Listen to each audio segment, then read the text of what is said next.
नमस्कार बच्चों, हमने पिछली वीडियो में पढ़ा था क्रिया के बारे में। क्रिया की पहचान, क्रिया किसे कहते हैं, क्रिया के कितने भेद होते हैं। और मैंने आपको अपनी पिछली वीडियो में पढ़ाया है कि क्रिया काम वाले शब्द को क्रिया कहते हैं। जिस शब्द से क्रिया के करने या होने का पता चलता है वह क्रिया होता है। क्रिया के हमने 3 भेद पढ़े थे। क्रिया के मेन रूप से 3 भेद होते हैं। कौन कौन से? कर्म के आधार पर, संरचना के आधार पर, प्रयोग के आधार पर। तो हमने अपनी पिछली वीडियो में कर्म के आधार पर, संरचना के आधार पर, कर्म के आधार पर जो क्रिया के भेद हैं वो पढ़ लिए हैं। आज हम संरचना के आधार पर और प्रयोग के आधार पर अब हम इन्हें पढ़ेंगे। तो संरचना के आधार पर क्रिया के कितने भेद होते हैं? संरचना के आधार पर क्रिया के 2 भेद माने गए हैं। संरचना के आधार पर क्रिया के 2 भेद होते हैं। कौन कौन से हैं वे? संयुक्त क्रिया और प्रेरणार्थक क्रिया। संयुक्त जो क्रिया होती है, संयुक्त क्रिया होती है वह क्रिया जो 2 अलग अलग क्रिया से मिलकर बनी हो, वहां पर संयुक्त क्रिया होती है। जो 2 अलग अलग क्रिया से मिलकर बनी है तो वो संयुक्त क्रिया होती है। जो 2 क्रिया को मिलाकर एक जगह मिलती है वो क्या है? संयुक्त क्रिया होती है। संयुक्त क्रिया जैसे कि शोभा गांव चली गई, तो यहाँ पर क्या है? संयुक्त क्रिया है। कहाँ चली गई? चली और गई। क्या क्या हुआ है इसमें? चली एक क्रिया है चली और दूसरी क्रिया है गई। तो यहाँ पर ये 2 जो संयुक्त क्रिया हैं वो एक जगह मिली है, इसलिए ये संयुक्त क्रिया है। मतलब कि 2 क्रिया एक जगह मिली हैं, इसलिए इसे संयुक्त क्रिया कहा जाता है। फिर है दूसरा, मुकेश रोने लगा। रोने और लगा, तो एक क्रिया यहाँ पर हुई रोने और दूसरी क्रिया है यहाँ पर लगा। मुकेश रोने लगा, यहाँ पर भी संयुक्त क्रिया है। रमा ने खाना बना लिया। रमा ने क्या क्या किया है? रमा ने खाना बनाया भी है और लिया भी है। तो बना या एक क्रिया और लिया एक क्रिया, इसलिए इसे संयुक्त क्रिया कहते हैं। फिर नंबर 2 है जो संरचना के आधार पर, नंबर दूसरी है प्रेरणार्थक क्रिया।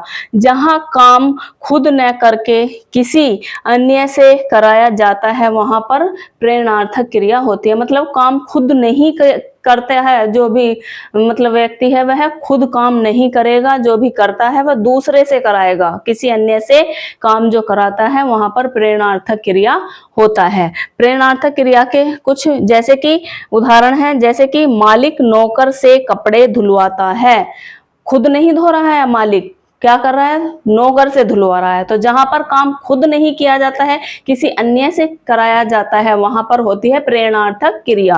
तो मालिक नौकर से कपड़े धुलवाता है, नौकर से धुलवा रहा है, खुद नहीं धो रहा है। फिर माताजी मुझसे खाना बनवाती है। माताजी खाना खुद नहीं बना रही हैं, मुझसे बनवा रही हैं, तो किसी अन्य से करा रही है, खुद न करके।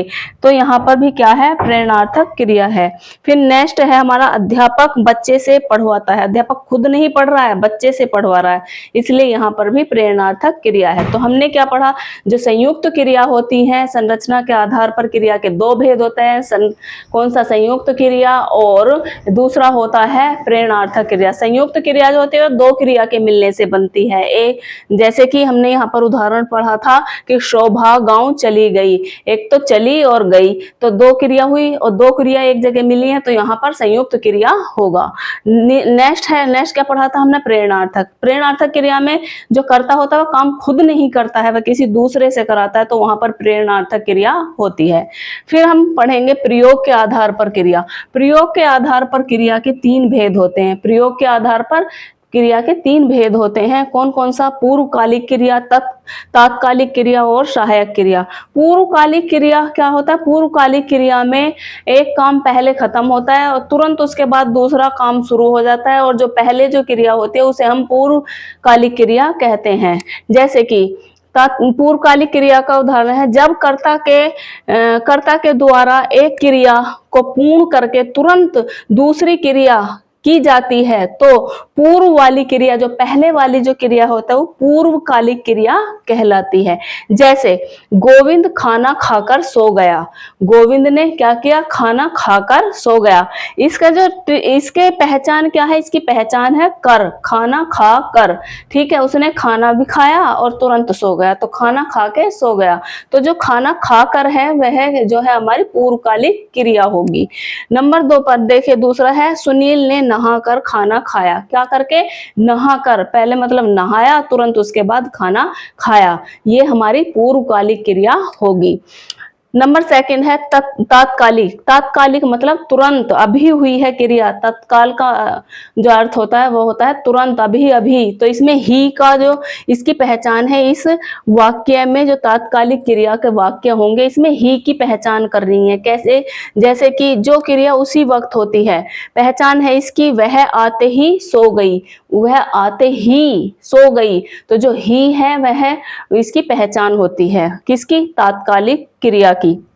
नंबर 2 है, नंबर 2 पे है वह शेर को देखते ही बेहोश हो गया।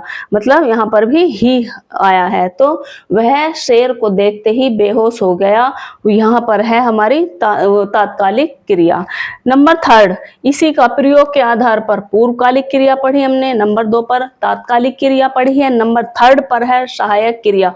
सहायक क्रिया जो होती है वह मुख्य क्रिया की सहायता करने वाले क्रिया शब्द को सहायक क्रिया कहते हैं। जो हमारी मुख्य क्रिया होती है उसकी जो सहायता करने वाले शब्द होते हैं उसे सहायक क्रिया कहते हैं। जैसे यहाँ पे लिखा है रवि पढ़ रहा है। जो पढ़ है वो तो हमारी मुख्य क्रिया है, मेन क्रिया है, और जो हमारी रहा है, रही है, था, रहा था, रहा थी, तो ये जो हमारी होती हैं ये होती हैं सहायक क्रिया।